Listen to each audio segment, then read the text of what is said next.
Hey guys, it's Robbie K here with a Robbie movie review. Doing something a little different, kind of bringing you a post and pre-review brought together. We're going to get started with kind of the hopes and expectations in this hybrid. As we covered tonight's movie, Hotel Transylvania 3. Now, if you're a big fan of the series, you know that it's a fun, family dynamic, super cute, and often very funny movie if you have kind of a childish, lower intensity sense of humor, like with one-liners and things like that. And so as a result, we've essentially got what will hopefully be another fun installment with kind of some adult manners behind it to give it the more well-rounded nature that we want with this movie. Now, as we kind of stated, we start with hopes. Well, the hope is that it's just as fun as the first film. Hope is that it will be funny with kind of, again, a drive of some human morals and dynamics that are, of course, entertaining to see. And last but certainly not least, that it's going to be kind of packed up in a nice, cute bow that's somehow very entertaining to watch and not boring, as well as not short-sighting the story. The expectations, though, is based on the trailers. I was expecting a little more of what I like to call the merchandising shortcut route, which is let's maximize our funds by kind of cheap-shotting it. So I'm thinking lots of silly lines, lots of unnecessary scenes, maybe a focus on one or two characters, but very hasty, tied-up, wrapped-up story. I'm also expecting it to be a little sillier than last time, the characters to be diluted, and pretty much just kind of nitpicking here and there with maybe one good moral lesson behind it.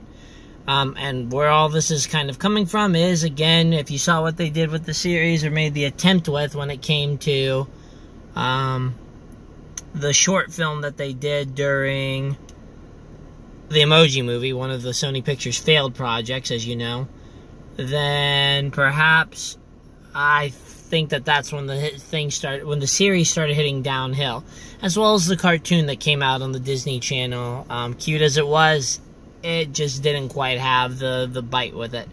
But now, off with the hopes and expectations and on to what the actual movie did. Again, this is going to be an attempt at spoiler-free. If you guys want spoilers, I'm going to need you to give me some feedback to say go ahead and spoil stuff if that's the case, with, of course, alerts. Now, anyway, spoiler-free review. We start with the likes and the dislikes of Hotel Transylvania 3. And it starts with the fact of it is still cute. Your kids, and again, this is a big family movie, your kids are going to absolutely love this one because it is very geared towards them. Those who want to go see a movie and just laugh at their little one laughing are going to immensely enjoy the silly humor that will be brought about with it. Very forced dialogue and very goofy voices that Adam Sandler and crew are famous for. Lots of bathroom humor, lots of little kids getting in trouble, but yet doing things to get in trouble, yet not getting punished, so consequence-free. Puppy humor, as you've seen in the trailer, so that's, you know, kind of free game there. It's just a very, very blended assortment of fun, kid-friendly things. Now, there is a little adult wit in there, especially in the irony of kind of some parroting stuff. Very much a diluted version of kind of the things they were doing in The Incredibles 2. But it gets a like for effort for trying to blend some of that in and make it a little more well-rounded. The like also is that it's only actually an hour and 20 minutes, which is good because even though it didn't quite have the same pizzazz that the first two did, it also didn't drag on for 2 hours and bore me to death. Or get to the point where it was just like enough is enough. So, you know, point to that as well. The music, to be honest, is just as funky fresh as it's always been in the movie. A blend of kind of some modern day music with some classics that maybe the younger audience won't quite appreciate as much as their parents will, but will essentially have a good fitting place in the movie and is just a good toe tapper, especially when you kind of mix some of the modern age with the new age. So yes, remixes coming in. You know, the ending credits are always fun to watch as you see that 2D animation style come back in and some silly yet creative use for giving the credits. And so, you know, point to that as well. And I guess outside of that, voice acting is again on point. in terms of that they just kind of get their group back together. So overall, there is some clever and humility to it, but, you know, those are the likes to summarize. Now, unfortunately, we got to get to the dislikes. Well, for one thing, when the first one had kind of a story angle to it, it was something that we loved. It brought the silliness together on a common ground, but told a great character development story for a number of people. You know, Drac and Mavis, the two vampires, have always kind of taken center stage in the series, and kind of a familial tale about letting go, love, trust, you know, a number of things. And when Johnny came in, you know, that first movie, he had a great introduction. The second one, he was kind of a half-hearted involvement in it. Well, in this one, the characters really take a back seat with the exception of maybe 3 of them. And technically, I'll have to give it a 4th. If you haven't seen the second trailer or enough of the trailers, I'm not going to ruin anything there for you because, again, trying to do spoiler-free. 3 characters in particular, they'll get a majority of it, while the rest get these very, very line segment stories that are just supposed to be silly, stupid, and make people, especially the little kids, laugh. But they're kind of pointless in this one outside of a few hurrahs. The story is just super, super shallow, and while there is, like I said, one plot line that kind of dives deeper into the ocean that they're sailing on, the rest is kind of this very haphazardly, kind of Hallmarky feel, positive influence, which you're right, positivity, but lacks the sustenance that I loved in the first movie. In addition, you know, a lot of characters go underutilized. I know this kind of goes with what I just said, but to repeat it, you know, what we loved about the first one was Frank had kind of issues with trying to uncover Drac's secret in the first movie. David Spade was there as kind of the prankster. CeeLo Green's character in regards as Murray the Mummy, you know, he brought kind of the music and the laughs and that kind of dynamic, while Wayne the Wolf brought the parenting humor into it. And it was this blend of buds, getting the gang back together, enjoying it as they're trying to solve and stop a lot of the components. And again, Johnny, and even from the second movie, Denisovich, or Dennis, all of them kind of really got diluted, lost in kind of a sea of mishmash laughs, and as a result, kind of was not the best use of their characters that they'd spent 2 movies developing.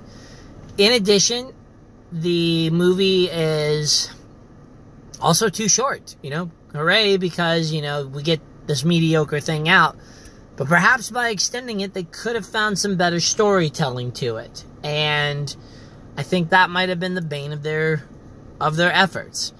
You know, in addition, it kind of felt like the movie was lacking interest, just kind of a good hurrah to get this series maybe out of the way when they saw that their previous efforts had failed. And the whole merchandising with Tinkles is kind of lost in regards to his use outside of, again, some humor, but it's very short-lived. But if you're a puppy lover, you're going to love the cuteness of the well, I can't say little guy, but of the big guy. You know, overall, I'm trying to think if there was any other dislikes outside of the fact that this just seems to be a series that's met its course. It might need some time to settle, gather its creative team back, and find a way to interject some life so that what happens with kind of the Santa Claus series doesn't happen with this one, if it's already not too late. They've left it open for a sequel, and I can easily predict like 5 or 6 ways that it can go. But it's got to stop with some of the recycled and old hashed jokes, and instead bring with it something with a little more bite and bring it back down to that first one again as much as it can. You know, overall, where does this movie land? Well, it's cute. It is fun. It's adorable. Again, this is going to be a great movie for those with kind of like 9 at the most, but 8 and below, I feel, will enjoy this movie. They're going to laugh. You're going to laugh at their laughing, and you can be rest assured that there really isn't too much in here to worry about in regards to being too much for your kids or parents who are very sensitive to kind of the modern trailers. You don't have to really worry about that. It's very toned down. But for those who are a big fan of the series like me, who enjoyed the first one immensely, the second one was cute and you enjoyed it, but not quite the first, this one kind of takes a big step down in terms of, for me, because it just doesn't have all the other aspects together that I love about the series. Anyway, is it worth a trip to the theater? If you're looking to take your kids to the theater, yeah, I gotta give it a props to it. This is a good family movie, again, to sound like a broken record.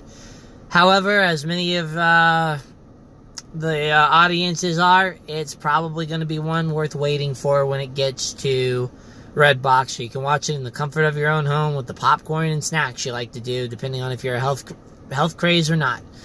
Anyway, this is kind of Robbie's movie reviews heading out, and I would say that if I had to give a score to it, I would give it a probably 7 in its category, and in movie overall, 5.5, 6. Again, when I do my reviews, this isn't to be insulting. It isn't to say one thing or another. It's just to do an analysis based on what previous series and genres are. So, guys, Robbie's movie reviews is cutting out for the night. We'll attempt to try to catch one tomorrow with Dwayne "The Rock" Johnson doing Skyscraper. So, until then, please like, share, and if you want more of these, please actually comment. Let me know what can I do to improve these, because I'm here to help you guys, and I'm here to hopefully turn these into useful videos. Anyway, have a good one, and until then, enjoy the movies. Peace.